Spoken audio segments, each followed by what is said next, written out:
Chase Thomas the Chase Thomas podcast. My nephew needs me to record. See, I already hate it. I hate it. All right, hello. Welcome back to another episode of the Chase Thomas podcast from still the aforementioned Chase Thomas, coming to you live from Knoxville, Tennessee, Everything School HQ. Joining me, Caleb Mitchell of More Important Issues. Caleb, good evening, sir. How are you?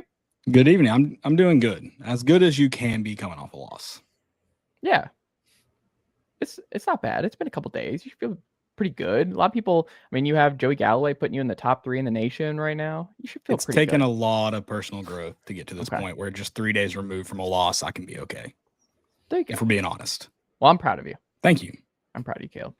Sporting the ETSU golf hat. He's not ready to put back on the orange and white. He needs a little bit of a breather. I've worn it all week. Hat, I got it the week of the ETSU game, actually. It was sent to me the week of the ETSU game. And did you wear ETSU merch to the game? Do what?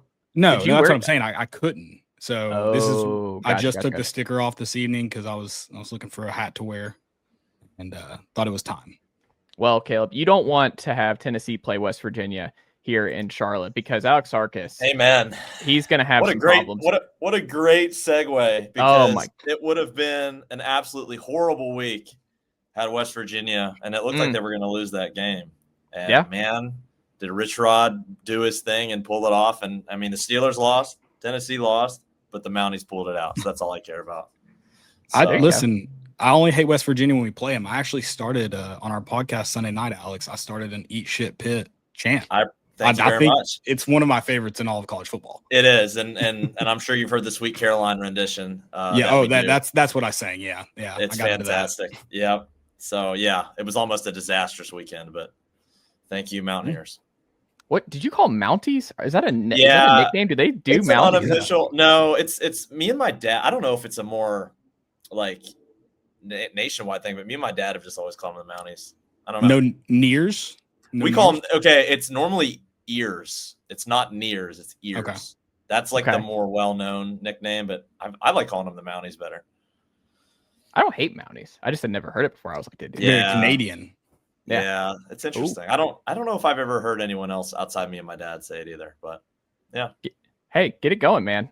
Yeah. Trademark it now. Get ahead of this thing just in case it catches on. You're like, hey, I'm set for life. Sarkis family.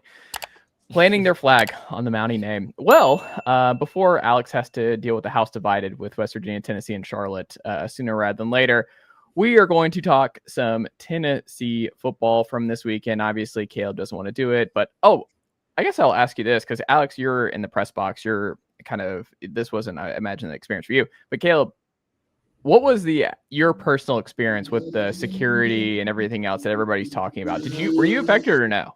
No, I mean, it was actually one of the most orderly lines I've ever seen outside of a sporting event. It's not an official gate, but when you come through the east side, right before you get to the concourse, they've started a security checkpoint, I guess. They have some college kids working there that working's a strong word. They were standing there right next to the engineering building. So I entered their very orderly line. It was stupid, and we stood in the line for no reason. And then I went right up through past the student gate to G10, which is what I always do, and it was just as fast as normal. So I think all of it happened west to northwest side of the stadium. The south, and then they don't have any. Here's my number one complaint about that. It's crazy they haven't addressed this. So they opened up that student gate. So now between gate 22 and gate 10. There's not a single gate open. So we had to walk all the way from pretty much gate 22 all the way to gate 10. It's crazy. But no, I had a fine experience. I wasn't in the mad rush. Interesting. You're getting so were people just not able to get in? I mean, I've heard a lot of people complaining, but I don't really know what happened. I mean, was it just that? From my understanding, Chase may know more if he's heard. I mean, Danny tweeted about it. It was I just pulled up the tweet where Danny's talking about it, and there were videos of the lines and everything else where it took forever for them to get in. Some people said it was 14-7 before they got to their seats. We don't even start packing up our tailgate, which is an undertaking, until an hour before the game. Then start our trek to the stadium, and I was there before the band. In fact, I saw Georgia and Tennessee return to the locker room after warmups. That's how quickly I got to my seat. Did you struggle getting out? Because that was the other part of it. The part 2 was like people were stuck in like the different parking decks for hours. Like it took forever to get home. And we park up next to Henley Street, so now getting out of the stadium, our bodies out of the stadium but everyone left at the end of right as the game ended. So yeah, there was really nothing you could do. We just it wasn't that bad. Once we got out of the stadium, it was pretty easy to navigate and walk back to our car. Yeah, I don't. Apparently, a lot of the issues they now have that club-ish section on the middle concourse above the west side, and they've now, if you are in, I guess the farthest that would go is like GG. You have to enter on the south side or the east side, or you have to walk all the way around the stadium to get to your section. So I think that caused a lot of issues, as well as the gates themselves. Interesting. Yeah, I don't know. I didn't go, so it was just interesting to see and all the responses there and after. But yeah, I don't think it'll be much of a problem against UAB. That's my guess. Like this week, but you got to get cleaned up here before Arkansas. There's gonna be a lot of people. Yes, but there's still gonna be a lot of people for UAB. If it's anything like ETSU is a good crowd, and I think people, from my understanding, these issues happened. They just weren't as elevated because people weren't trying to all enter at the same time, because not everybody was tailgating because it wasn't a big game. But there were still these issues. It just wasn't quite as big, I guess. Interesting. Well, let's hope it gets cleaned up sooner rather than later. But let's talk about what happened actually on the gridiron on Saturday afternoon. Caleb, the biggest thing we learned about Tennessee after that Georgia loss 44-41 for you was what? Probably the biggest thing is that Tennessee has the ability to compete with the top end of the country. I'm not sure exactly where Georgia lands. This isn't the Georgia of 2022 where they were the best in the country, no matter what the college football playoff decided in week 7 or whenever that ranking first dropped. But there's no doubt they're a top 5 team, in my opinion, as of now. So I think it's clear that Tennessee can compete with the top, and with a defense that's banged up. Like if they had strength in numbers right now, strength at the top, you'd be feeling a lot better, I would assume. So I think that's the biggest thing we learned, is that this team is going to be competitive. How it all kind of shakes out to be determined, because no matter what the AP preseason poll wants you to believe, games are not won there. They're won on the field. So we'll see how it shakes out, but there's no denying the talents there. Yeah. I mean, Alex, I came out a lot more certain of the offense. And it's kind of funny when, like, the way you're talking about it, Caleb, it just reminds me of 2021 in a lot of ways, where 2021, you didn't have the talent, but it was just because you had the mass exodus on the roster. You lost 30 guys, but you were deficient defensively, where it was like, I don't really know what to make of Tim Banks' defense here in year 1, because they just don't have the bodies yet. And we'll see in the next couple of years. I feel like that's kind of where Tennessee's at, where you have 3 receivers that you trust when they're healthy. In 2021, you had 3 receivers played close to 2,000 snaps in Velus Jones, Cedric Tillman, and Javonte Payton.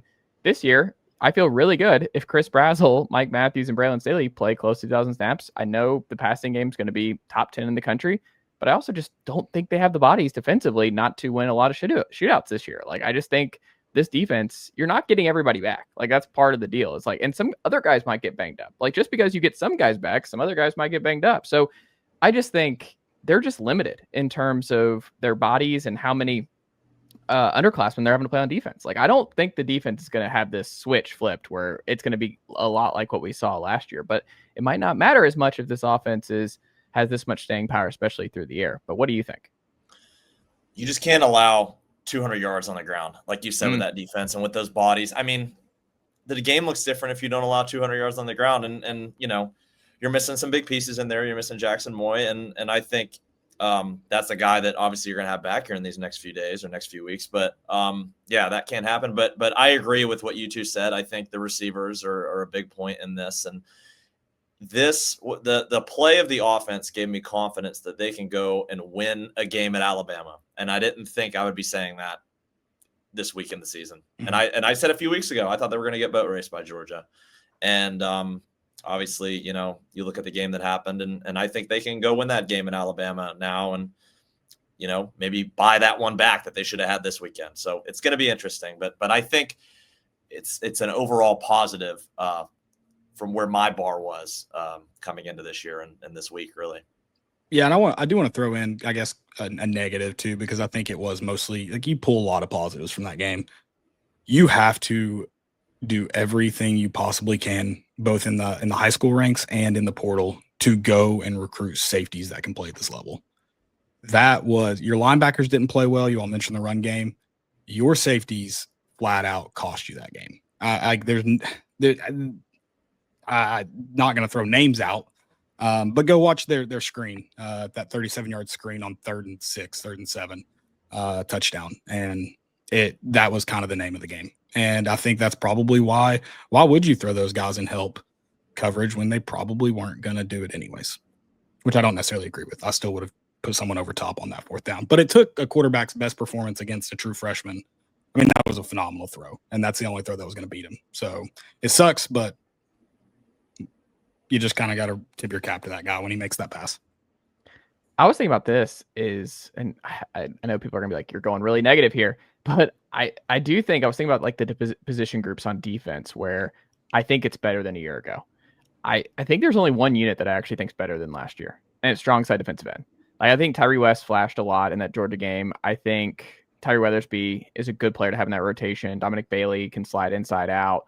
Marion Dye is a good, solid player. Like, I think they're better at strong side defensive end than they were a year ago, but I don't think they're better in the interior. Part of that is they're banged up, so we really don't know. But you're not better right now. Leo down, even with the sacks. Like, I think I would still rather have James Pierce's I know what I have there with those snaps. But again, I'll listen to Leo that it might be a wash. I will listen to, because Caleb Herring had a really good game on Saturday. I'm a big Jordan Ross guy, so I'll listen to that. Linebacker, I think, is definitively worse than a year ago.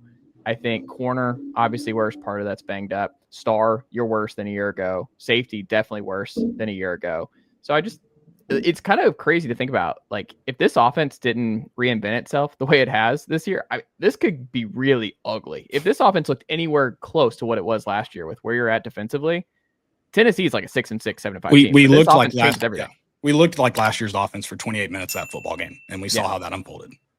Tennessee would have real problems. Like, I think there'd be a lot of doom and gloom if Tennessee's passing game does not look like it does, because I mean, the defense is going to have problems. Like, I just can't shake it. Like, the linebackers too, where I think Arion Carter is like theoretically great. Like, everyone I think he has the talent to be great, but he's good. I don't think he's a great player. I would still rather have Keenan Peely this year. If I only could have one guy this year, I would still rather have Peely.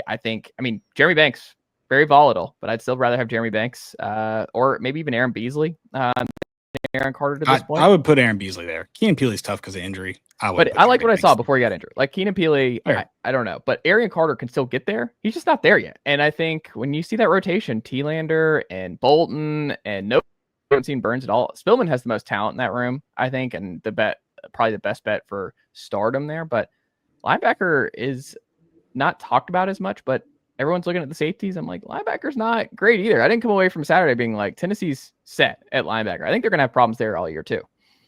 No, I agree with that. And I think, especially you talk about T-Lander. I mean, I really hate the 200 rushing yards on the ground. And Arion Carter, those are guys that you're supposed to have to stop the run. They're not going to be the best in pass protection, but those are guys that rush the quarterback and stop the run. And, neither of them really did a ton of that this past week. So. Both of you, Chase, I guess start with you. I'm curious, but like both your takes, I thought Joshua Josephs played a really good game.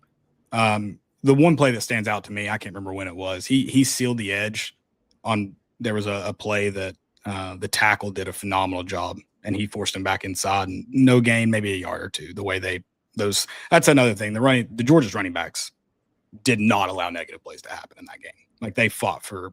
It was going to be hard to tackle him for a loss. But yeah, I thought Joshua Josephs played well in both aspects of Saturday's game. He's solid. Like, Josephs is great. Like, I have no problem with Josephs. He's just not elite at anything. Like, Josephs is just a good Leo. You know what I mean? Like, Josephs is a good player. But he's not an elite sack guy. He's not an elite run defender. He's not an elite. Like, he's just really good at everything. Like, I just like Joshua Josephs in a lot of ways.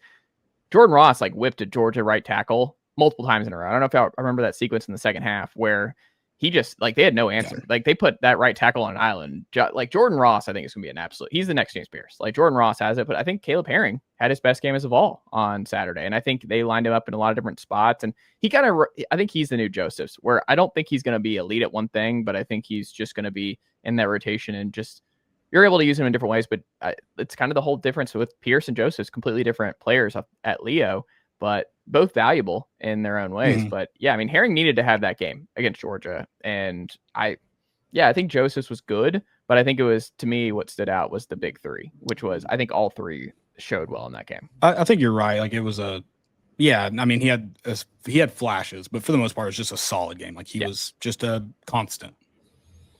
He's the most dependable, right? Like down in, down out. But I also felt like he didn't play a bunch of snaps. I don't know if y'all thought that, but I was like I was looking at what was the count. I don't remember what his final snap count was, but as I was watching the game, I was like, it feels like Joshua Josephs has not been on the field a lot. So I don't know if they were being I feel like Herring got more snaps than Josephs. I could be wrong without looking at it, but I would guess Herring had more snaps. I almost agree. I felt like Herring was out there a lot more. I'm with you. But I don't know off the top of my head. I've also never understood the way we rotate defensive line. Obviously, we're more limited this year. Yeah. It is boggled my mind. Well, part of the limited thing is it was a rare miss for Ronnie Gardner. Like, Josh Chanel does not help you. Like, that was a take at you needed an interior body, and you took somebody who has not played a snap yet for you in meaningful action. And you're banged up on the defensive line. You couldn't have anticipated it to that extent with Hobbs and Moy at the same time. But that was somebody you could have gotten an SEC type, like fourth or fifth guy who is unhappy or whatever. Like, you didn't have to take a heat check on Josh Snell from an FCS school, because that body, it turns out, you really needed. You didn't think you would need him, but that would be really helpful when you're getting gashed for 200 yards on the ground. Without looking, I mean, I don't know if has Tennessee ever won a game in the Heupel era where they were outrushed? I don't know off the top of my head, but that's a good question. I don't know how they could have. Yeah. So I'm going to go with, unless it was even those buying games, they run the ball so much. I don't think it could be possible. I don't either off the top of my head, but I'd like to go back and look at that. Alex, was the rushing attack the biggest reason Tennessee lost in your estimation, or was it something else? I think it's one of them. I think more just from like a feel standpoint. I thought the series after the strip sack of Stockton there in the fourth quarter and them settling for 3 on that was one of the biggest reasons. I mean, you got to go for the knockout punch, and I think the play calling there was suspect. And Heupel kind of said after the game that he would have went back and maybe changed a thing or two in that process. But you got to get a touchdown there. I mean, I just think settling for 3 in that spot, and you see how it cost you at the end. I also think Georgia was 2 for 2 on fourth down. And I think obviously that 4th and 7 at the end cannot happen. And, you know, they were 8 for 17 on third down. They just got to get off the field defensively, especially with how limited they are. But I would say those are my 2 things. Just them, Georgia being able to convert fourth down and the sequence where they settle for a field goal there in the fourth quarter. I think that's fair. What about you, Caleb? I think the biggest thing was, I mentioned it a minute ago, that you looked like Tennessee of last year and Josh Heupel. This is it's been talked about quite a bit, but it's not been talked about in the Georgia game. Josh Heupel has a tendency to bring that foot off the gas when he builds a lead. In the second and third quarters, until you had that touchdown to Brazzell, which point blank was just Brazzell being a dude. It's not like we drew him open. It's just him being a dude. Tennessee was outgained 245 to 57 and outscored 20-0 for 28 and almost 28 and a half minutes of gameplay. That's just not a formula for winning football. And that's one thing. Listen, if you want to go for that kill shot, I don't agree with Heupel's play calling, but I thought we just had to get points out of that drive. You just had to score points. You couldn't leave that one blanked, especially if it meant an 8-point lead, because that's a touchdown and a 2-point conversion, which I don't have the math on that, but I know that's not a high percentage possession. And so I think at the end of that drive, they did the right thing. I don't necessarily agree with the play calling, but you also got set back by a false start, which is another Achilles heel for Tennessee, is pre-snap penalties. 10 penalties in this game. At home. One that pushed your kicker back and forced you to kick a play early. take a timeout, by the way. Yeah. If you have to kick at a play early, take a timeout. And I think that's where Josh Heupel executed the worst, is on that last drive where he executed excellently. He milked every second of that clock off, did everything perfectly, made it a very makeable kick for his kicker, and then just crapped the bed in the final 7 seconds. That's where I think he really, really didn't do a good job. Well, there's two parts to that. One, the 3 plays up the middle, and people have talked about, like, there was a missed block on that third down run for Bishop, and that if there's a block made, Bishop might be going for 6. And he did get blown up by a linebacker, but I don't think he gets first down. But either way, the problem is, so if you look at Chris Brazzell, in this game, targeting Chris Brazzell, good things happen. Like, that's just something that has happened all year. 24 targets this season, 20 receptions, 364 yards, 18.2 yards per reception, 5 touchdowns. Like, he was a great throw it up guy. Like, even if you're not sure, like, good things happen. And if something happened where he didn't come down with it or an intercept, like, whatever, I would be willing to die. Like, hey man, you took a shot at with Brazzell down the right-hand side. I mean, that's how you got back in the game last year with Dante Thornton, was just a great down the field to the right-hand side. And Dante made a play against Bama, and big reason why he won the game. I could not believe they didn't target Brazzell once. I mean, Brazzell was hot again. I mean, he had 3 touchdowns. He was on his way to a Jalen Hyatt type game. I wrote about this today on sportsrenaissancefan.com. Was just that, like, you go through Brazzell's stats and just like everything about him, like, Brazzell nationally is off to the best start of a Tennessee receiver since Jalen Hyatt. Like, he is a like combination of Cedric Tillman and Dante Thornton. It's great. Like, Brazzell is the biggest surprise to me of any Tennessee player this year. But to not put the ball in his hands, or try to put the ball in his hands once to go for the kill shot. I mean, he had the game winner against Alabama last year. Like, he's a clutch player. Like, I think that's fair to go after Heupel for that. Like, man, you overthought that. You just got to have one of these calls is throwing it up down the field to Chris Brazzell and see if he can make one more play for you. Because if he does, game's over. You win the game. But then on the field goal, in the moment, this is not a hindsight 2020 thing. Like, Max going back and forth and not knowing when he's going to kick, a guy who's not missed a kick since Kentucky, the logic doesn't make any sense to me, because you didn't have to run the other play. You centered the ball where you wanted it. It was 3rd down, 7 seconds. It's like, even if they get the ball back with 2 seconds, Puglisi showed he can only launch the ball, 50 yards maybe? Like, he didn't even get in the end zone on that play where Ty Redmond picked it off at the half. Like, they can throw him out there, but I mean, they're not making a play. Like, the chances of you losing on like an 85-yard Hail Mary, whatever, it's just not happening. They're going to be lateraling. It's going to be whatever. So if they have 2 seconds, whatever, you live with that. They overthought it. Like, just send Max out on 3rd down, but then to actually go back and forth and you're not sure, and then you get the penalty, and then you're not going to run a play anyway. Well, it's like, no, if you got the penalty, at least run a play to try and get the yards back and center the ball. The whole thing, I just think they iced their own kicker. I will die on that hill. I think they messed Max, because Max then immediately in overtime, when it's a normal situation he goes right out and makes it. Rubbed it in. He drilled it. I mean, it was his exact same it wasn't kick. weird. It wasn't a weird back and forth. And people can say it's not. I'm like, no, there's a lot of pressure. There was still a lot of pressure of Max to respond and make that. No, I'm riding with Mad Max from Memphis. I will ride that Heupel iced his own guy. Like, 100%. And so you guys had a different point of view than I did. And I've talked to people that watched it on TV. How bad do you think that field goal was kicked? Like, how much did he miss it by? Mm-hmm. Oh, a lot. Oh, I thought he made it from our angle. No, he did not miss it by a lot.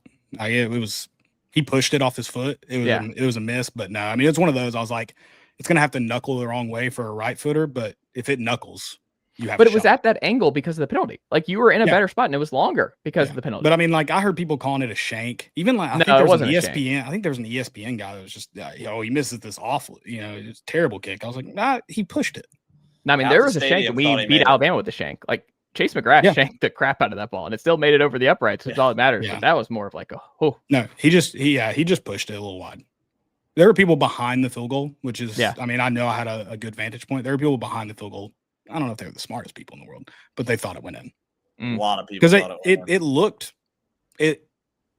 it was a good kick outside of it's like a golf shot. Like, you can push it and still be like, I hit it well. It was like that. I knew that wasn't going in. I told my wife, I was like, no chance. This is like the way we've just completely Max just like not sure when he's going in, and they kept showing him where I'm like, oh no, like Max is not sure when he's going to go kick. Like, you just have to like. It's just so much. There's so much pressure, and you just have to have the routine and not like, hey, are you in? You out? And it just felt like he was pacing over there, and the time in between kicks. And I was like, I hate all of this. This is all terrible.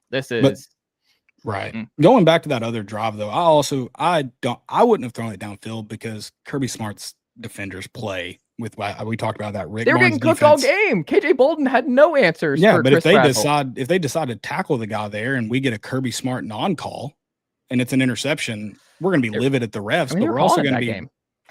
They were calling it, and Brazzell's a D-hop offensive pass interference guy. He's great. Let him play really physical. I mean, that Mike Matthews the interception that goes to him, if he fights back harder to that, he might get the call. It was there's a if someone says that's PI, I would have said okay. And not that I would necessarily would have called it because he didn't fight hard enough back for it, but like he was all over him.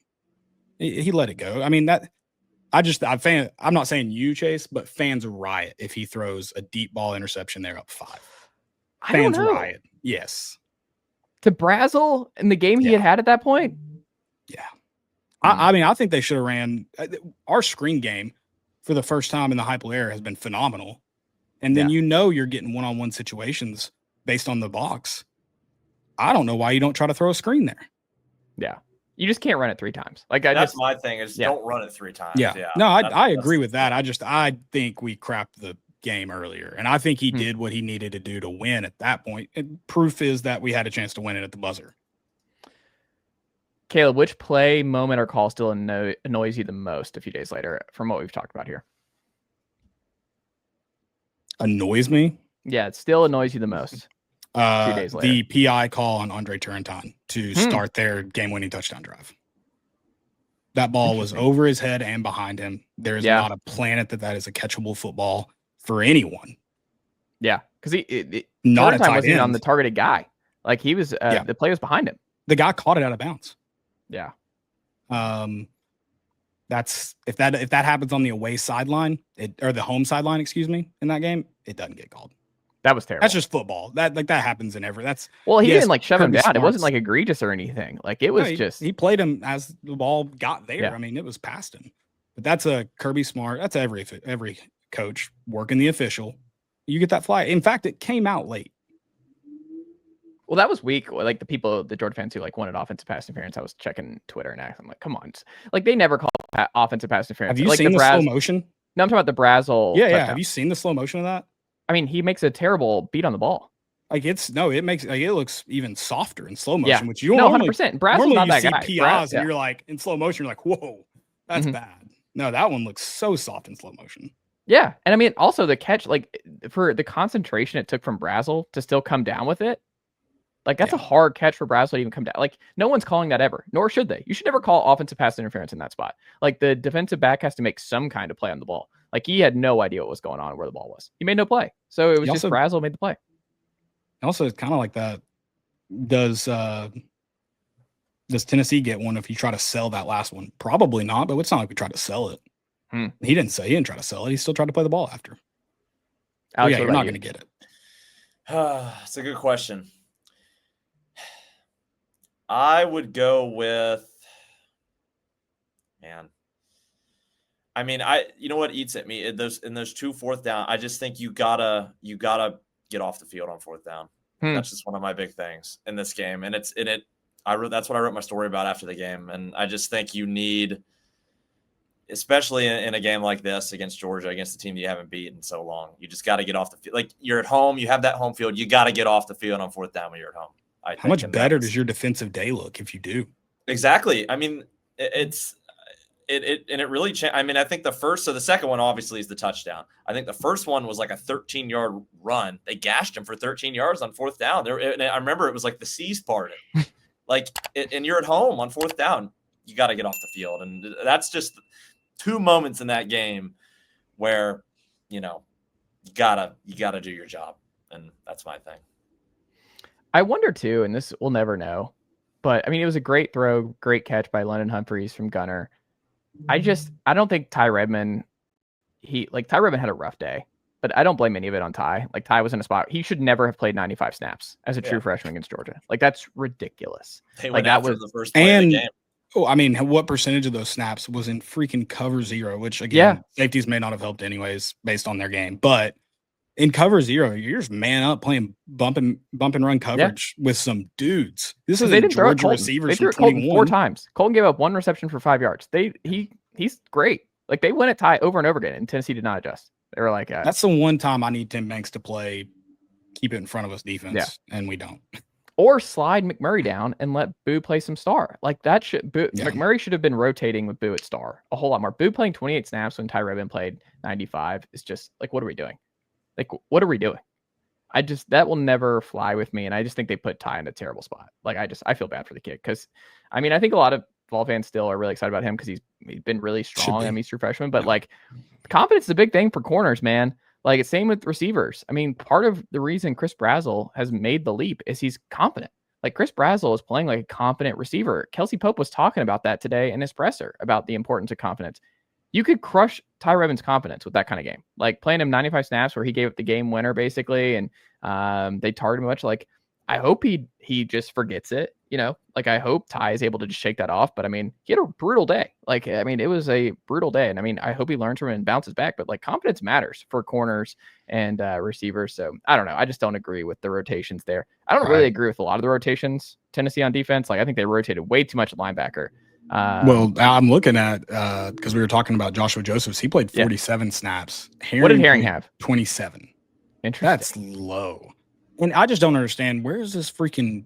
Which I know we were getting ran on, but we got to alleviate Bryson Easton playing 66 and Dominic Bailey playing 65. Sometimes you might need to go to that stupid cheetah package that we ran on third down after Amari Thomas got sacked in not ideal situations to alleviate some pressure, especially when you have guys being dudes and just studs on the field. Put them out there. Get them out there when you're thin. Steve Adazio. What's better than guys being dudes? Nothing. I hope you both get their reference. It's outstanding. Him and do you know what we're talking about, Alex? I mean, I've heard that phrase. I don't know if Steve Adazio. He's like, it's this video, formerly the Boston College head football coach. Oh, yeah. Okay. I've seen this. Yeah. Yeah. And he's like, what's better than guys being dudes? Yeah. That's great. I'm like, all right. Caleb, or excuse me, Alex, do you agree with Kitzelman that this feels like last year a little bit after this loss and one more loss the rest of the way is realistic? Are we saying, is the question, do I agree, like, does it feel like the loss after, like, is it the same kind of, because I think the games were completely different, but is it the same sentiment going forward is what you're saying? Yes. That I could see the rest of the schedule, they have one loss and are still a CFP team. Yeah, no, certainly. And, you know, it's not like that's the good thing about this game being week 3 is you learn a lot from your team, but your season's not over. And I think, you know, we'll see what they do at Bama. And, I mean, you really should go in and win at Florida now. I mean, my sentiment's changed on that game as well. But I mean, one loss down the road, it'll probably be to Bama, and you know, I could see that happening. And no, I think you still get in. I don't think that's a worry. I think a 10-win SEC team is without a doubt getting into this playoff. Well, he said, here's the full quote. I don't know if I want to use them as an example. Last year's SEC champs lost week 5 to a team and turned around and won the SEC and went to the playoffs. We're in the exact same boat right now. We can either dwell on this and mope in it, be sad, or we can learn from it and continue to grow and go strive for our goals. Everything is still out there in front of us. Watch the film, learn from it, feel sorry for yourself for a very short amount of time, but we got a game that we got to play on Saturday, and we still have all of our goals in front of us. So I don't think he's wrong, but I will say one of the differences, I mean, he's talking about Georgia last year, right? Like Georgia lost to Bama. Was that week 5? Kind of an elite ball knower, just to rip, you know, right off the rip. Just week 5 SEC champ. It's true. I mean, Kitzelman ball knower, but he's probably locked in on that too because former Alabama guy, Alabama, Georgia. But I mean, I don't disagree with the sentiment, but I do say it does feel different because I think the schedule is a lot harder than it looked before the year. I think Taylor Green, you can make the case, is the best quarterback through 3 weeks in the SEC. We'll see if he maintains that, but Arkansas is running the heck out of the football right now. And we'll see. Tennessee, you talked about it, Alex. Like Tennessee's rush defense has problems. And if they can't get off the field and they carve up this Tennessee front, like they got to get healthy, man. That's the main thing. And they got to be healthy for Arkansas. I mean, Blake Shapen's played really well. They beat a top 15 Arizona State team at home. And I think Tennessee's better, but Arizona State's still a good football team that they beat at home. I mean, at Florida, who knows? Like, I have no idea what to forecast. It's so far away, and I don't know what to do with that. No, that's Alabama's figuring some stuff out. I mean, I don't know. I don't think this Vanderbilt is going to be a hard out at the very end of the year. So I think the schedule is tougher than last year. And yes, they can still lose one game. It wouldn't surprise me. But I think I don't know if y'all agree, but I think there's scenarios where Tennessee goes 10-2. I think there's scenarios still where this team goes 7-5 because I think the schedule is a lot harder. I think they're way more volatile than they've probably been since 2021. I think this is the most volatile season and team since 2021.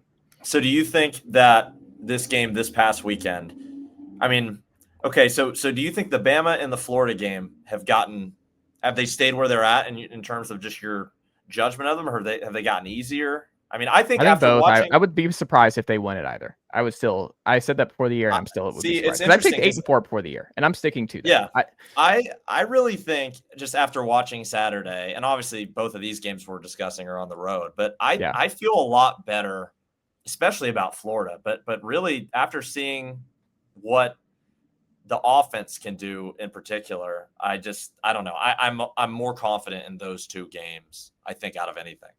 So that's interesting. I'm very worried about Sam Pendleton in a road environment snapping the football.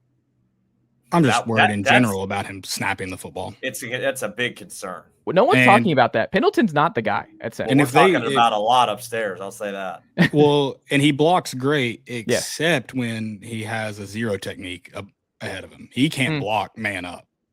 Now, okay, I say that's instant reaction. I haven't gone back and analyzed every time he has a guy head up on him, but in the game, I noticed that every time he had a zero technique on, we struggled. Pendleton, it's not being talked about, but I'm like, I would try Satterwhite a lot at center against UAB and see what that looks like. It's not like you can't move over and play guard if you think he's a part of your best five. Yeah, I don't think Tennessee has found their right five, and then who knows David Sanders? That just seems like that's weird. I don't want to speculate on it. It's just all weird, and we might see him this year, we might not.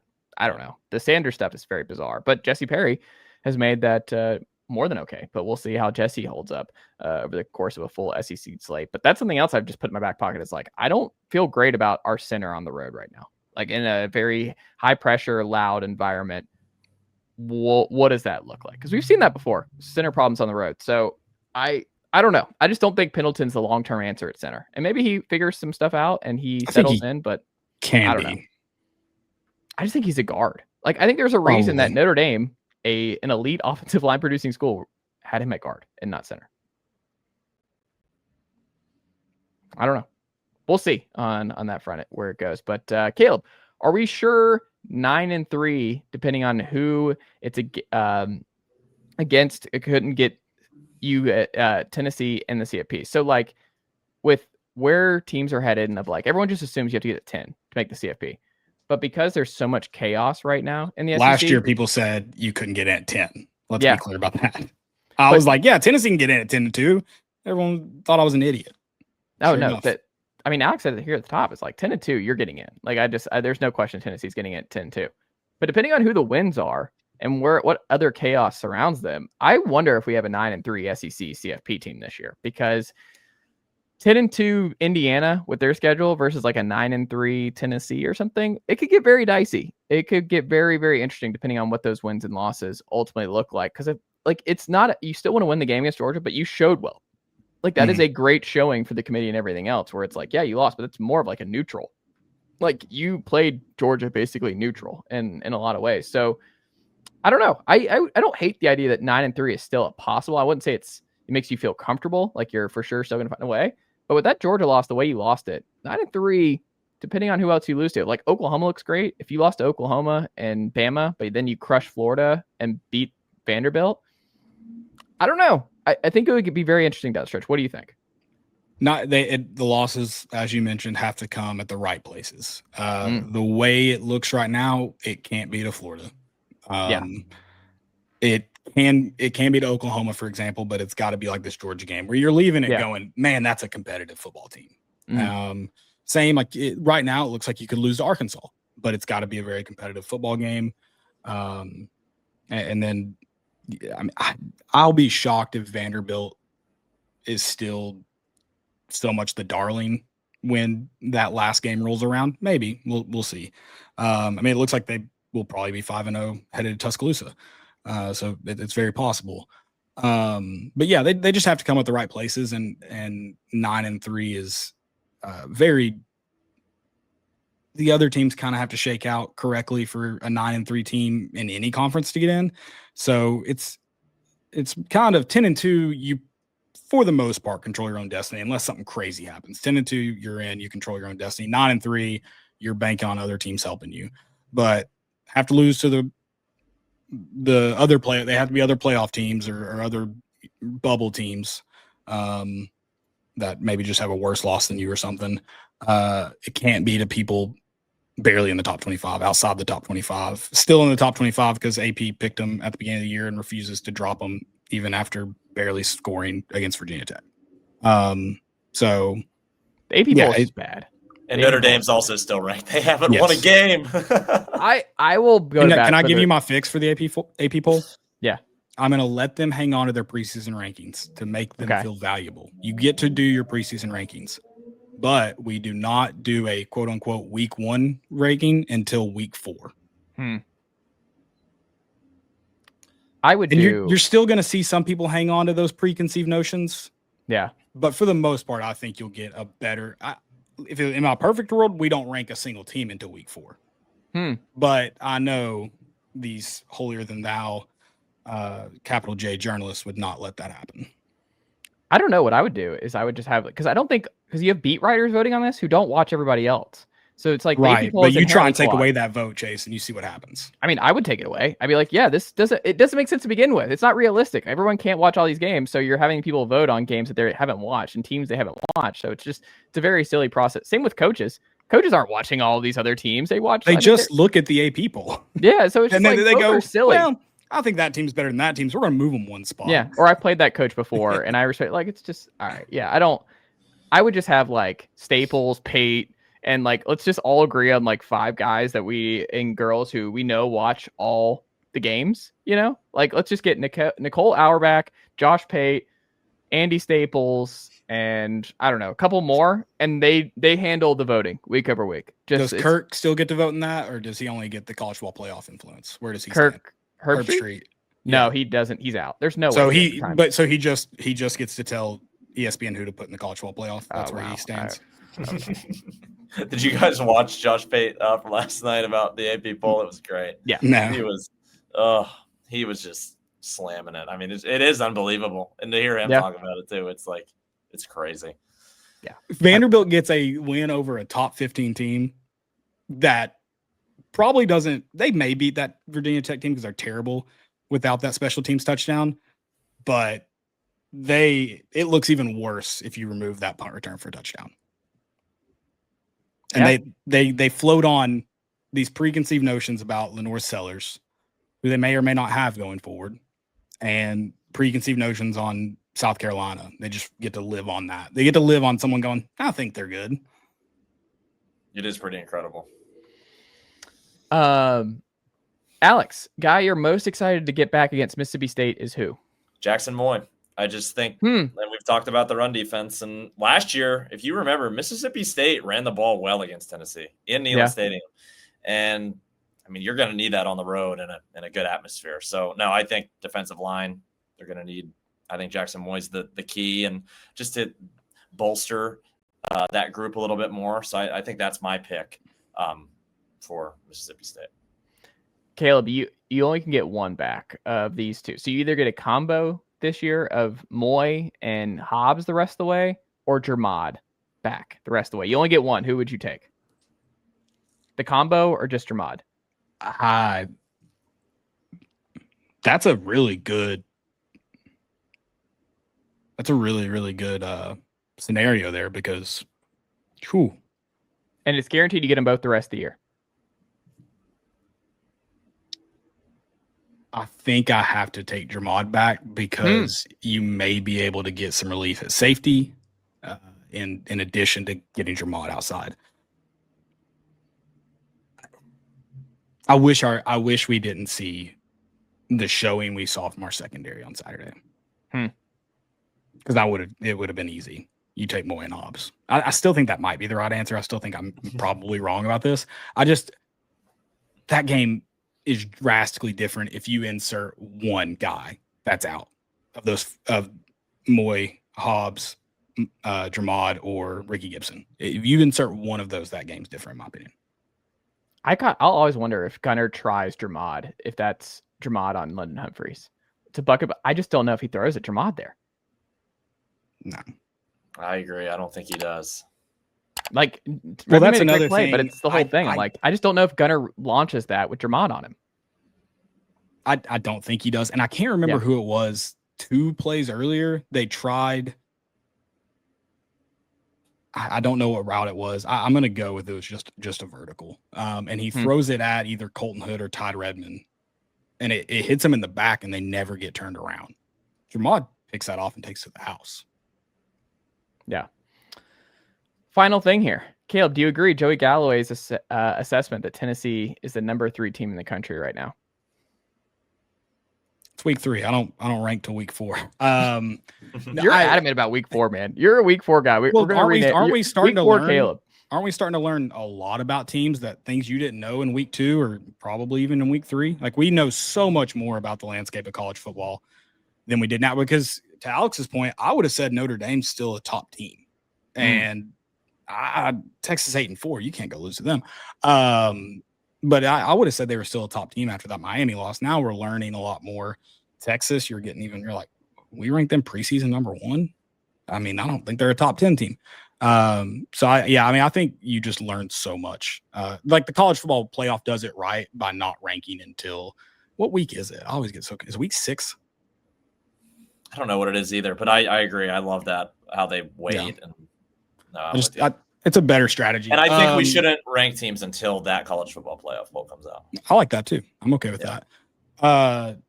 I think Tennessee's a really, really, really good football team. There's still a lot of things I think I need to see to say they're the number 3 team in the country. But I saw those power rankings that SEC Nation does, and I can't remember where everyone had it, and 2 guys had Tennessee outside the top 5. How you can watch a heavyweight fight on Saturday and walk away and go, probably not top 5 in a league that looks not just, there's not a dominant team, for example, or not two. It's not Texas and Georgia right now of last year is crazy. So I don't know if I agree that it's number 3, but I think Tennessee is every bit of a playoff team from what we've seen right now. And yeah, I mean, could I see Tennessee finishing in the top 5?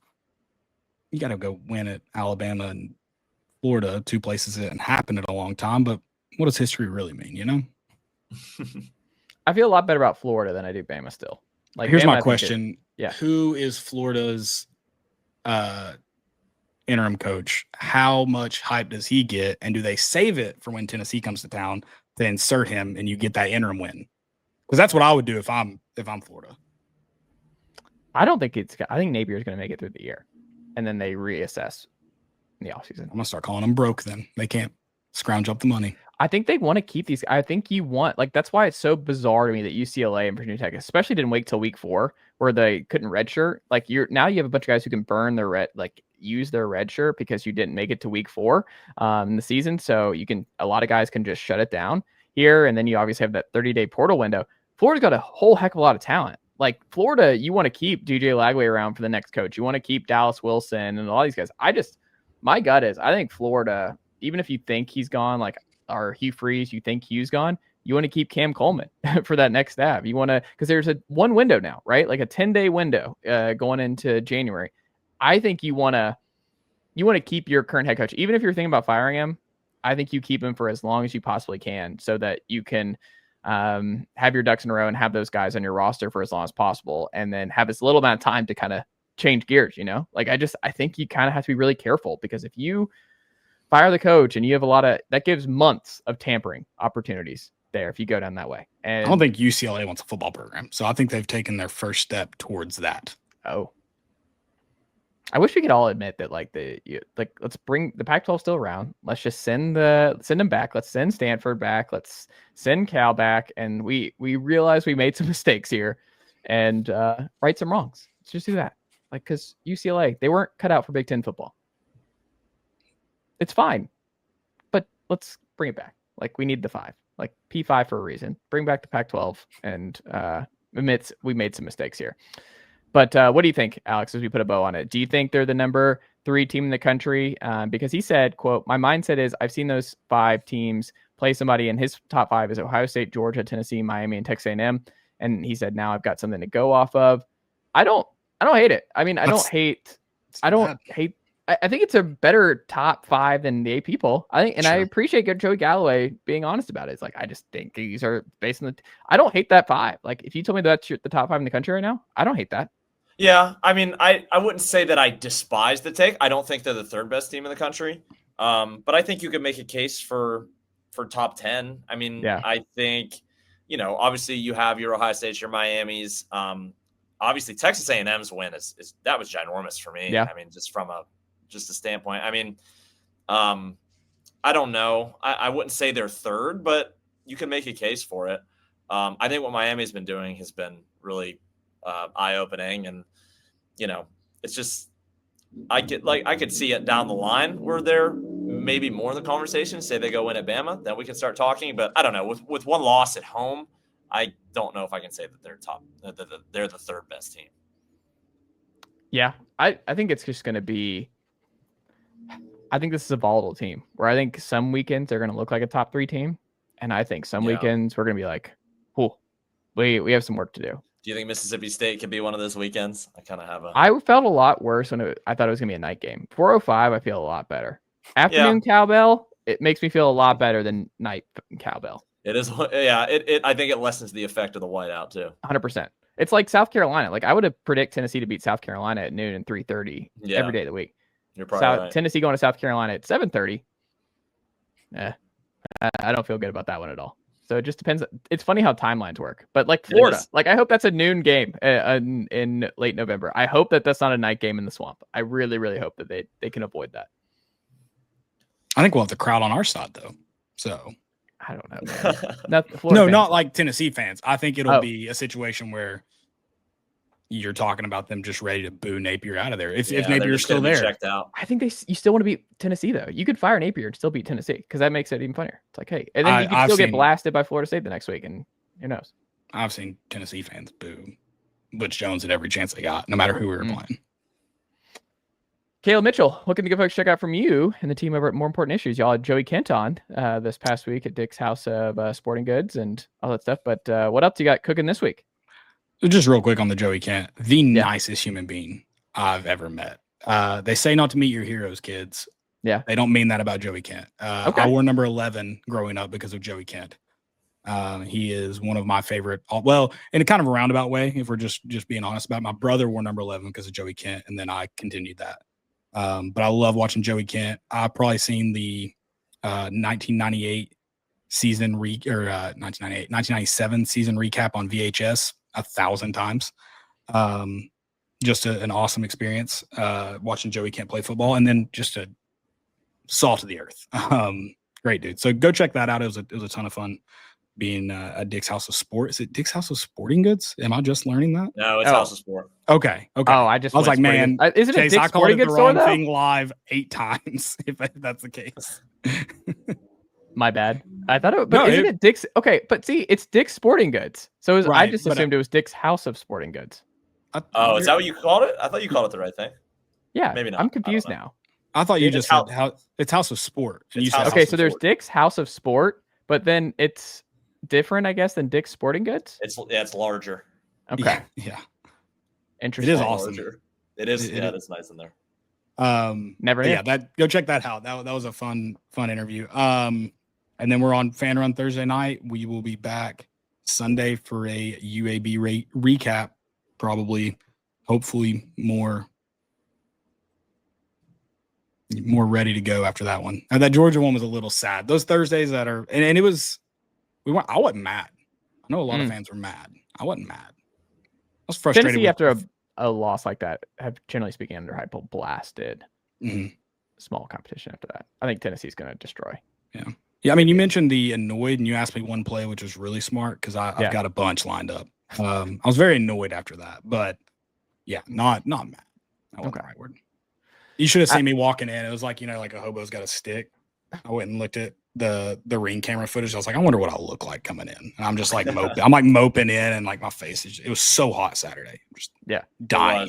It was way. I did not expect it to be that no. hot. That's all that. Alex, what about you over there at the UTK Daily Beacon? Yeah, we got football coverage in full swing. A lot of other stuff going on from everybody, putting out good stuff. And yeah, quick click on over to the website and got some good content flowing in. There you go. Caleb Mitchell, Alex Sarkis, always a pleasure. And I'll talk to y'all again next week. Thanks, Chase. Nicely done, nephew. The Chase Thomas Podcast. Hell yeah.